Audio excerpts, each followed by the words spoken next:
बिस्मिल्लाहिर्रहमानिर्रहीम। मक्का मुकर्रमा मां तव्हांजो भाउ राशिद महमूद सुमरो मुखातब आहियां।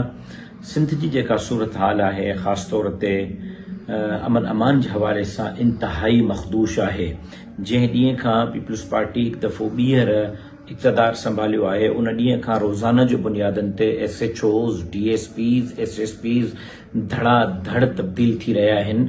कोई IG सिंध साहब खां पुछे त IG सिंध साहब खे पुछो भी वञे थो, एतमाद में भी वरतो वञे थो। कोई DIG साहब खां भी पुछे त ऑफिसरनि जी तकरूरी ऐं तबादले ते उन्हनि खां भी पुछो वञे थो, उन्हनि खे भी कोई एतमाद में वठे थो, या सिर्फ़ MNAs ऐं MPAs जेका पीपल्स पार्टी सां ताल्लुक़ रखनि था उन जे सिफ़ारिशुनि ते थाणेदार लॻायो पियो वञे, उन जे सिफ़ारिशुनि ते DSPs ऐं SSPs लॻाया पिया वञनि त पोइ इंसाफ़ जो क़त्लेआम न थींदो त ॿियो छा थींदो, बदअमनी न थींदी त ॿियो छा थींदो, बेरोज़गारी न थींदी त ॿियो छा थींदो।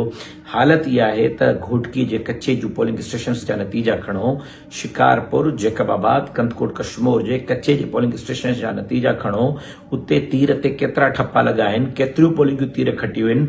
कनेक्शन मिली रहियो आहे बदअमनी जो, पीपल्स पार्टी जो कनेक्शन मिली रहियो आहे इन्हनि वॾेरनि जो ऐं धाड़ेलनि जो, जिन सॼी सिंध खे धाड़ेलनि जे रहमो करम ते छॾियो आहे। मां वज़ीर आज़म जे मौजूदगी में कच्चे में जॉइंट ऑपरेशन जो मुतालबो कयो, उन वक़्तु वज़ीर आला मुखालिफ़त कई, ऐं अॼु बि सूरत हाल इहा आहे त कंहिंजे बि कन ते जूअं नथी रिंगे। ज़रदारी साहब खे सदर बणिजणो आहे, उन जे फर्ज़न साहब खे सूबे में हुकूमत ठाहिणी आहे। अवाम मरे त मरे, अवाम तबाह थिए त थिए, हिकिड़े ॾींहं में लाशनि जा लाश मिलनि त भल मिलनि, लेकिन उन्हनि जो अवाम सां कोई सरोकार कोन्हे।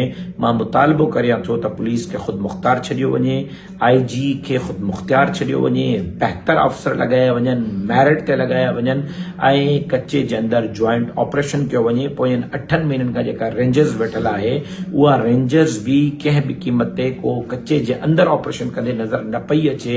रेंजर्स, फौज, पुलिस जो मुश्तरक ऑपरेशन थियणु घुरिजे। सिंध में अमन अमान जी सूरत हाल खे बहितर बणायो वञे। जेकॾहिं न त ईद खां पोइ इंशाअल्लाह पहिरियां वांगुरु हिकु दफ़ो ॿीहर जमीयत उलमा इस्लाम पुरज़ोर अमन जे हवाले सां तहरीक हलाईंदी ऐं पूरे सूबे सिंध जे अंदरि सिंध जे अवाम जे लाइ आवाज़ उथारींदी। सिंध लुटींदड़नि फुरींदड़नि सां पहिरियों बि अखियूं अखियुनि में मिलायूं आहिनि, हाणे बि सिंध खे धाड़ेलनि जे रहमो करम ते छॾींदड़ हुकुमरान जे ख़िलाफ़ जमीयत उलमा ईद खां पोइ बरसरे पेकार हूंदी ऐं अवाम जे दरमियान हूंदी ऐं भरपूर एहतिजाजी तहरीक हलाईंदी। फौरी तौर ते सिंध जे क़याम अमन जे लाइ हुकुमरान होश जो खां कमु वठनि, अकल खां कमु वठनि, फ़हम खां कमु वठनि, पुलिस खे ख़ुदि मुख़्तार ऐं आज़ादु छॾियो वञे, न त ॿी सूरत में इंशाअल्लाह इन्हनि हुकुमराननि जो घेराव थींदो।